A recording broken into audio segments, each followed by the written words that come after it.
is all new CBS next Thursday at 10/9 Central. An Evening with Elton John and Brandy Carlisle, CBS Sunday and streaming on Paramount Plus. The cold air is staying bottled up in Canada, and while we won't get real warm, we'll be pretty tranquil through the weekend. I'll have more details on that forecast at 11.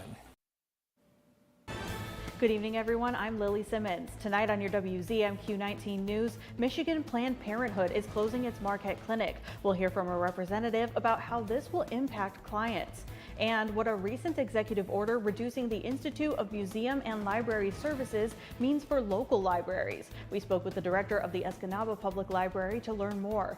Plus, a look at how one internet provider is working to expand high-speed access to Upper Peninsula residents. Your 19 News at 11 starts now. Live from the UP, this is WZMQ 19 News at 11.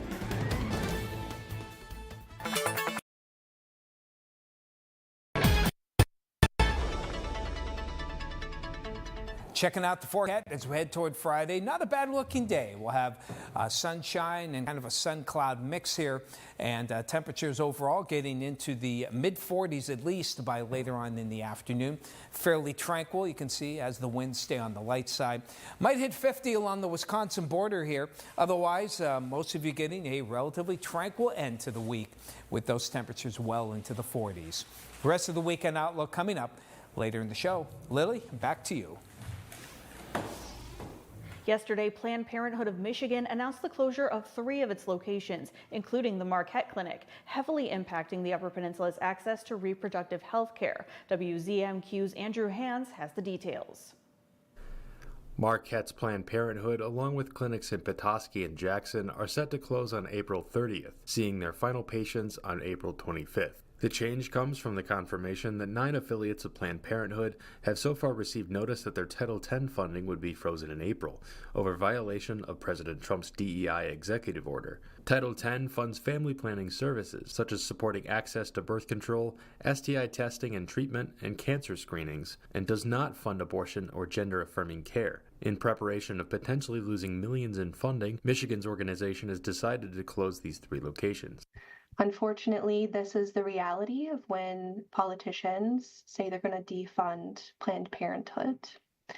The financial realities that we face are multi-million-dollar losses. The organization is adjusting to these changes by offering online telehealth access to those in need of medications such as certain birth controls or Plan B. The majority of the services that were provided at our brick and mortar health center will remain available to them through our virtual health center. And that does include medication abortion.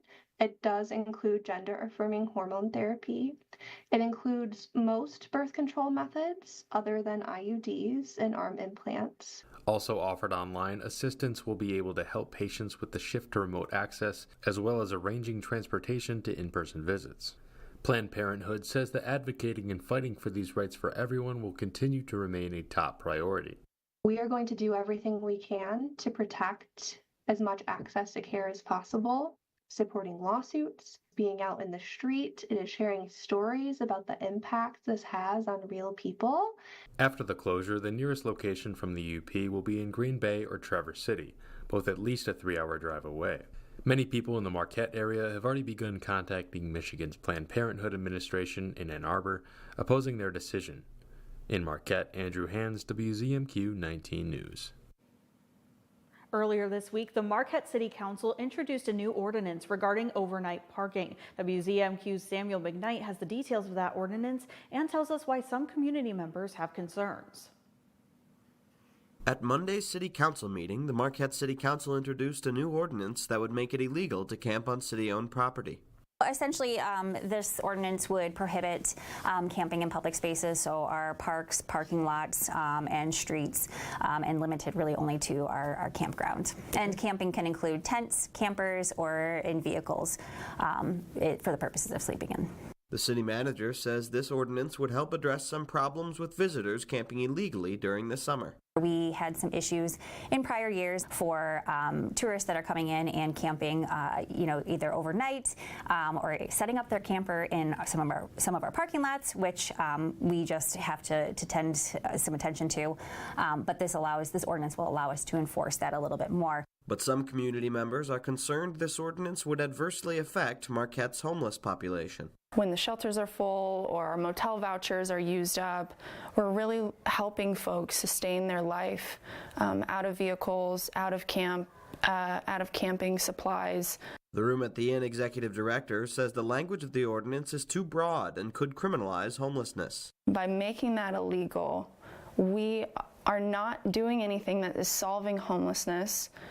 We are instead punishing some of the only resources we have left to help keep our community members alive in their time of crisis. The city and Room at the Inn say they are committed to working together to find a compromise that is safe for everyone. In order for us to build a community that works for everyone, we all have to be willing to come to the table in a rational way. We are looking more for working with organizations that may, have some of these issues or, have individuals that they represent and are advocating for. We have a commitment to continue to work with them. The city manager says the council hopes to have the law amended and passed in time for the summer months. Samuel McKnight, WZMQ 19 News, Marquette. In March, President Trump signed an executive order reducing the Institute of Museum and Library Services to the maximum extent of the law. In our continuing coverage of the order, I spoke with the director of the Escanaba Public Library about how it could impact library card holders right here in the UP. Although the Escanaba Public Library does not operate on federal funding, the Institute of Museum and Library Services does provide funds to states, and the state of Michigan puts much of that funding toward a valuable service to local libraries known as the Michigan E-Library. That's a program that has two components. Okay, so first is an online digital library of electronic subscription databases for professional, educational, recreational use. The second component is MELCAT, the statewide resource sharing network.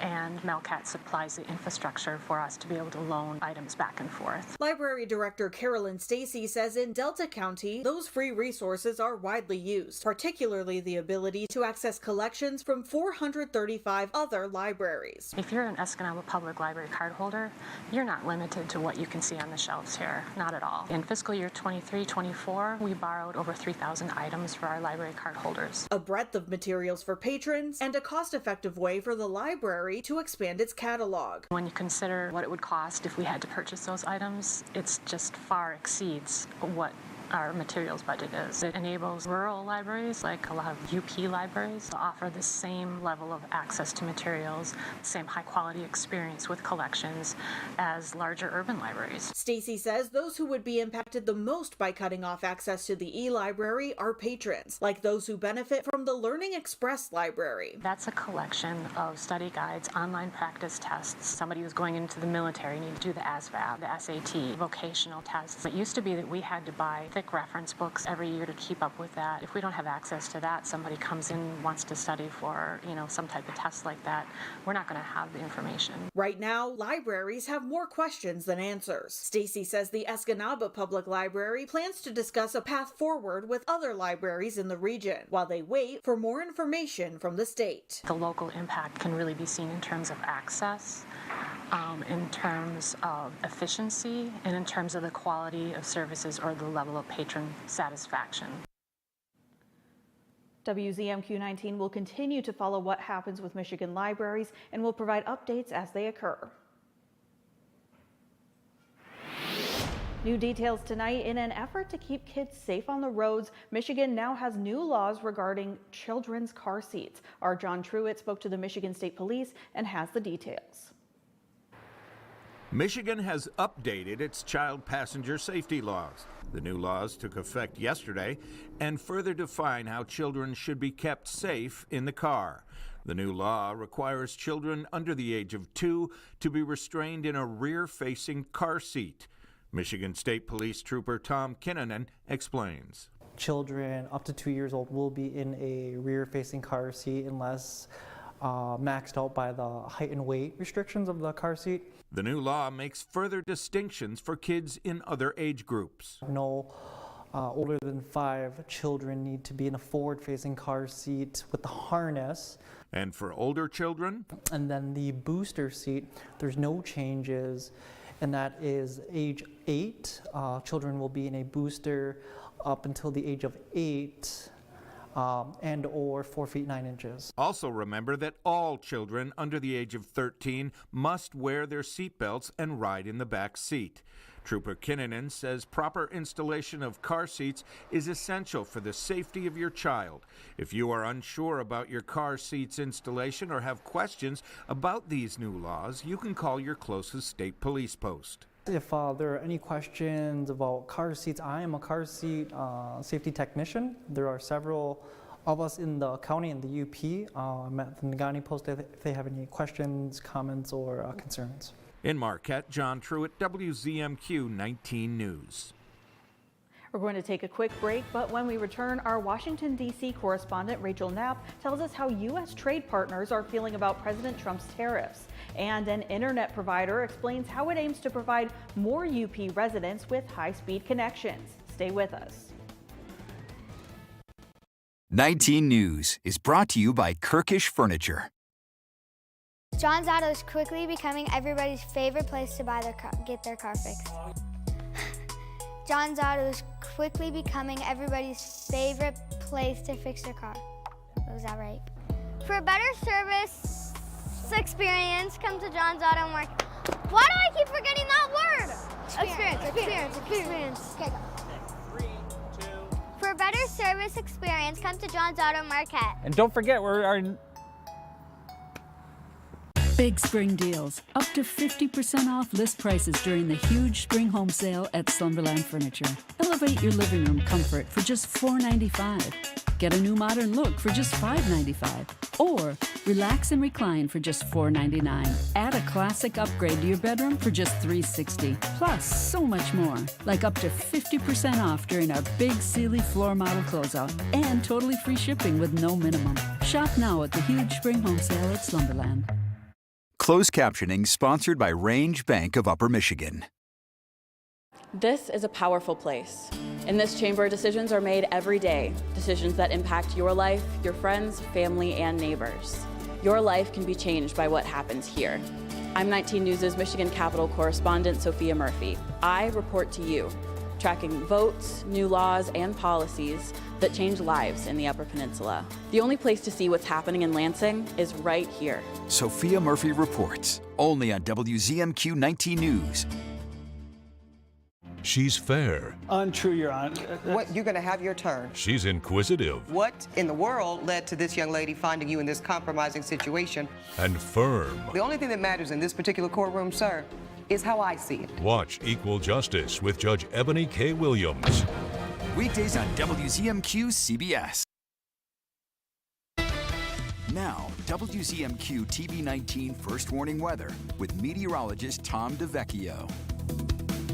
How are we looking as we head toward the weekend? Not too bad. Generally cool and dry through tomorrow.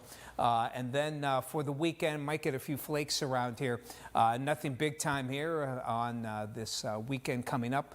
So things are looking pretty good. No repeat of the ice and snow from last weekend. Good news for the kids as they head on to school tomorrow. Looking at some cloudy skies to start out. Then a mix of sun and clouds as the kids go home in the afternoon. Still need the hat, coat, and gloves here with upper 20s going to school. Mid-40s, though, as the kids come home in the afternoon, and the winds generally on the light side. Not seeing much, if any, precipitation. The jet stream here, we always check it out, kind of our first look. And usually when you get this big dip, what we call the trough, it's only going into the northern United States. So the cold air really bottled up in northern Canada. And Upper Peninsula here, kind of on the borderline. Normally that means somewhat stormy weather, but in this case it doesn't. The air is too dry, and this ridging here, as we call it, will keep things fairly tranquil for the weekend. A couple of waves will move along this jet stream, and it may set off a few isolated snow showers at times. But when the winds are this light, typically that means just not a lot of storminess. Low pressures, high winds usually mean bigger storms and typically worse weather, as most of you know, of course, living up here. In the meantime, winds do pick up a little bit as we head towards Saturday as a front goes on by, but it won't amount to much. We'll have partly cloudy skies for tonight. Clouds maybe kind of thick Friday morning. Watch as they tend to try and thin out, so we should be able to get some sun poking through those holes in the clouds throughout the day. But again, tranquil, not a lot of wind, not a lot of bad weather here. Here comes the front as we head towards Saturday. It'll set off a few morning snow showers, not expecting much, if any, accumulation here, perhaps a coating on the grass and on your cars. And by the afternoon, here comes the sun coming back out. Should be able to melt that snow in where it's at as the temperatures do get above freezing. They're below freezing tonight, though. They'll drop upper 20s to around 30. Nice and tranquil here again with generally partly cloudy skies overall. And looks like temperatures well into the 40s for Friday and might even hit near 50 along that Wisconsin border. The weekend, a couple of waves and maybe a few flakes of snow here. Perhaps a light coating on Saturday. Not seeing any accumulation Sunday. Cold hit on Monday. Maybe a little snow. Perhaps again a light accumulation, only in the 20s. But notice the temperatures go up nicely for the middle of next week. Right now, the world is responding to the Trump administration's tariffs. Experts tell our Washington, D.C. correspondent Rachel Knapp that this will hurt our relationships abroad, but the State Department says otherwise. President Trump called it Liberation Day, and I will call it Inflation Day. Friend or foe, no one was spared from the president's universal tariffs. The reaction, for the most part, has not been warmly received by global leaders. Tariffs aren't the best news, but I hope that this is an opening to a fruitful negotiation.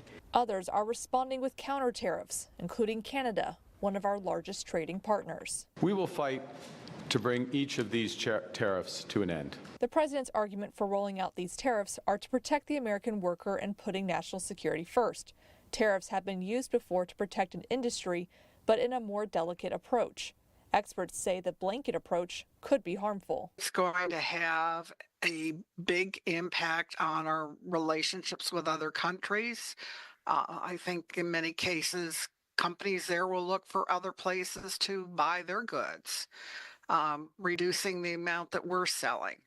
You know, farmers are very concerned because they do sell a lot of product overseas, that the amount that they're able to sell will go down. But the State Department argues these will build better relationships. There's a golden rule here of, on trade, treat us how you want to be treated. Treat us how we treat you. And ultimately, we have seen trade barriers in other countries that have adversely affected U.S. products that we have not seen in the United States on other products. So it's about that golden rule. Treat us how we treat you. And then ultimately, when we do that, that actually leads to stronger alliances. When we have a balanced trade system, when we have a strong America, that is going to improve our relationships with other countries because we'll have that strength here at home. And that, again, leads to a safer and more secure world. In Washington, Rachel Knapp, WZMQ 19 News.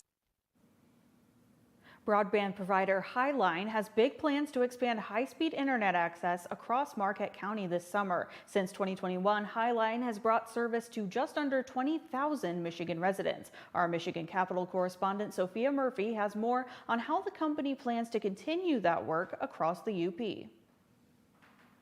One Michigan broadband provider is gearing up to install 1,400 miles of fiber optic cable across the Upper Peninsula this year, bringing high-speed internet to 14,000 more residents. When they subscribe to Highline, we take them from, a very frustrating internet connection to the best available in the United States. Highline was awarded $187 million back in 2021 to bring high-speed internet to over 48,000 homes, 42,000 of those in Michigan's Upper Peninsula. 4 years into their 6-year project, they've reached 40% of their goal, with plans to reach 60% by focusing on Marquette County and the eastern UP over the summer, bringing internet speeds 10 times faster than existing connections. No more, okay, everybody's got to get off the internet because I need to use it. That goes away. with a fiber internet connection. All of these efforts come with support from the state as they hope to boost the population and economy of the UP.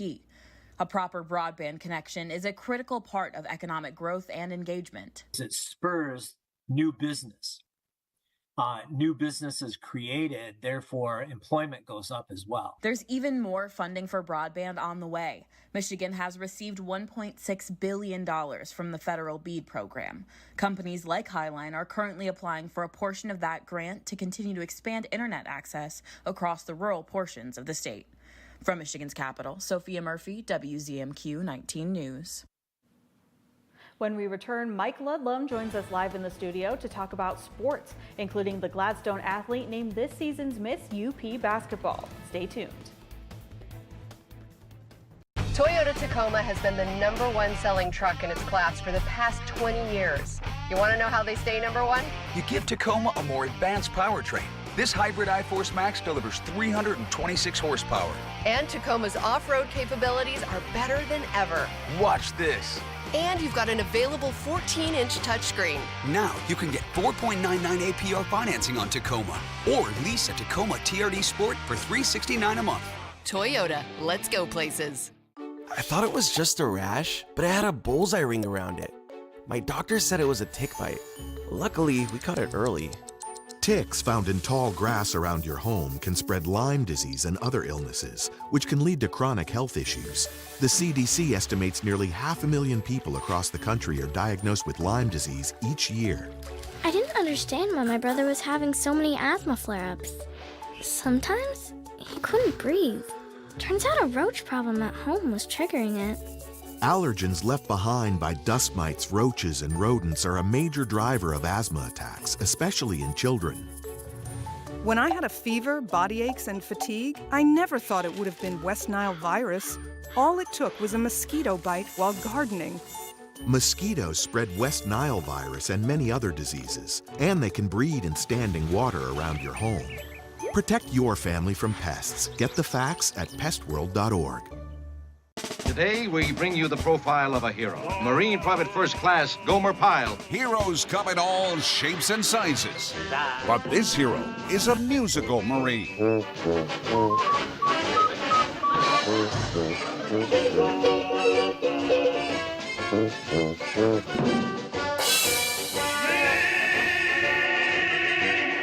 Gomer Pyle. Weeknights at 9:30 on MeTV 19.1.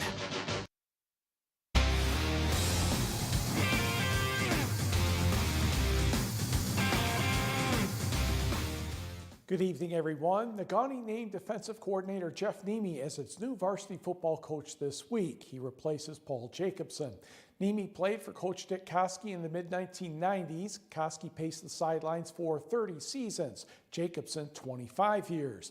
Nemi has been an assistant for 15 years, so he knows he has pretty big shoes to fill. I'm coming in following two Hall of Famers,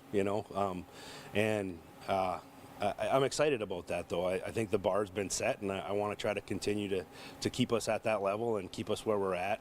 A lot of phone calls from old players that I played with, old coaches. The more and more I get of those, the more it's coming into a reality that this is going to be my job. Lots of different things that Jake has always done, taking care of the fundraising parts of things and summer camps for the kids and all that kind of stuff. Nemi says there will be very few, if any, changes, but he will have to find a new starting quarterback. Ty Jacobson, Paul's nephew, and offensive coordinator Kevin Jacobson's son had been calling signals for the past 3 seasons.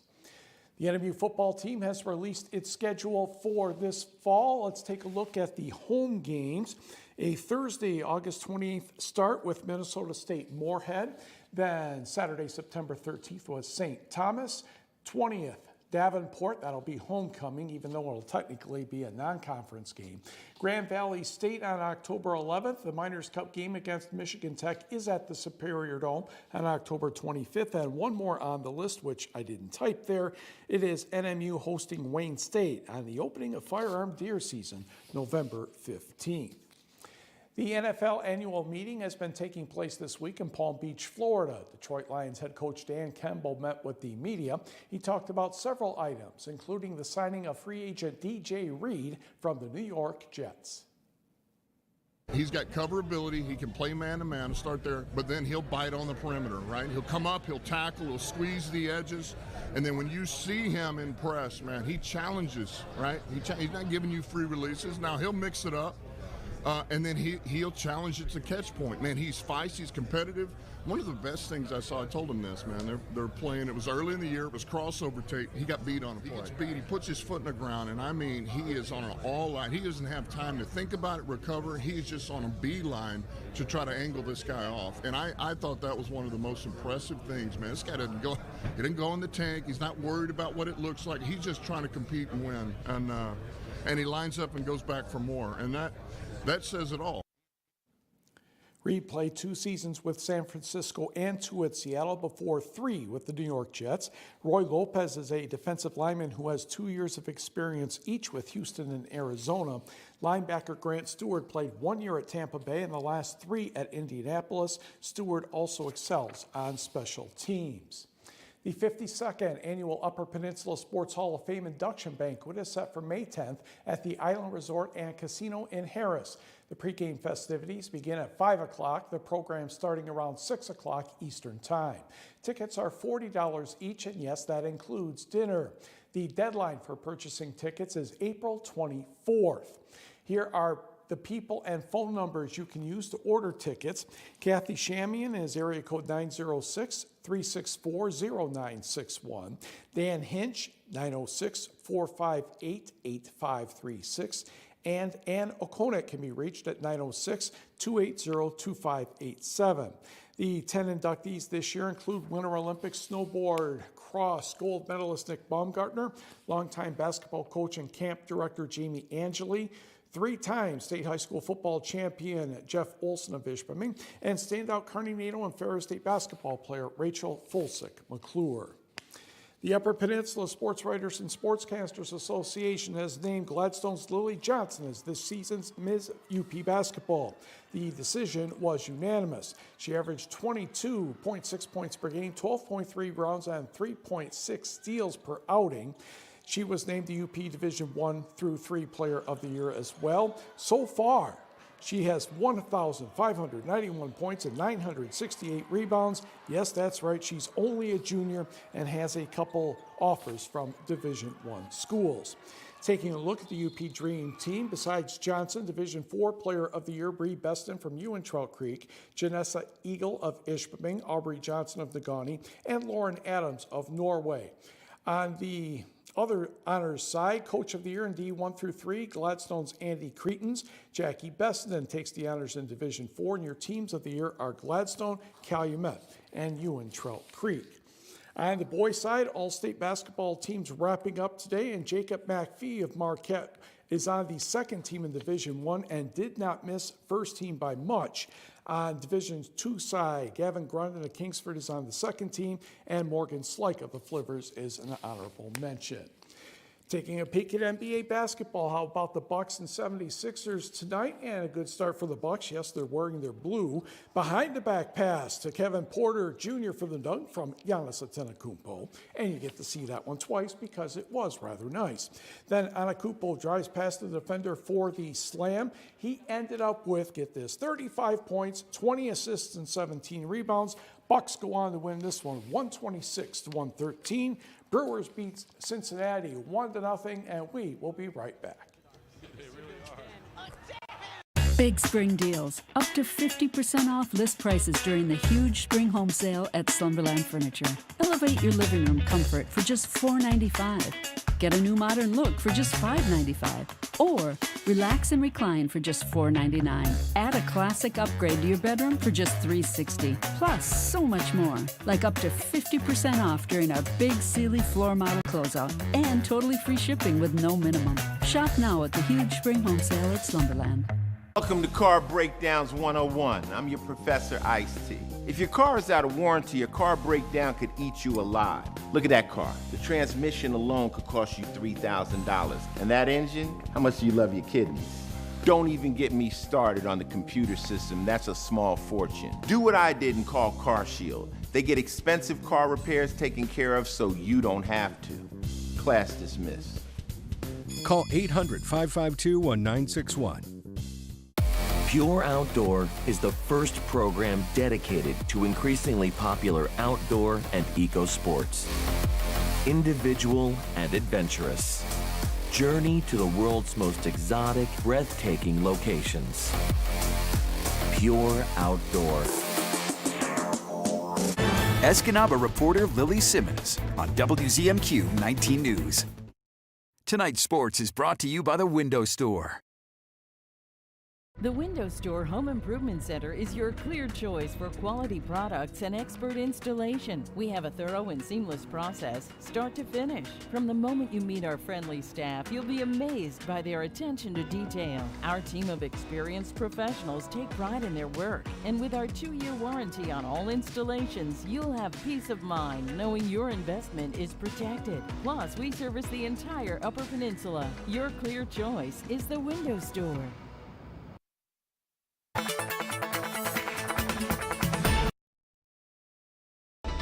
As you check things out, final look at our weather. Not too bad for tonight. Generally speaking, we're looking at partly to mostly cloudy skies. Clouds will probably thicken up for the balance of the night. But into tomorrow, a lot of low clouds hanging tough here. Might even squeeze out a few flakes, but nothing of note here. A little sun tries to come out, particularly from Marquette eastward for the afternoon. So we'll try and be optimistic, call it a partly cloudy day. Temperatures will be going up a bit. And then on Saturday morning, here comes the next wave. Give us a little bit of light snow. Not much, if any, accumulation with it. Sun comes back out for the afternoon. Another wave way up here toward Minnesota. That will slide across the area on Sunday, but we're not expecting much with it. Temperatures through the weekend in the upper 30s, so not too bad, close to normal. Mid-20s, cold hit Monday. Maybe a light accumulation of snow. Then nice rebound in temperatures for the rest of next week. Lily, back to you. Thanks so much, Tom, and thank you, Mike. Well, thank you for making the trip up this week. Yeah, it's always great to be here. As long as it doesn't snow, and Tom's actually promising not much snow, which is a good thing at this point. Yes, it's always a difficult drive when there's a lot of snow on the road. So. Yes, and that last storm stayed to the south. Sorry for the people in Gaylord and Petoskey and other areas. They were hit hard. Yeah. If you've seen pictures, it was not pretty. No, but we're doing okay here. Yes, we are. Hopefully for the rest of the week, we're looking good. Thank you so much for joining us this evening. We'll see you right back here tomorrow.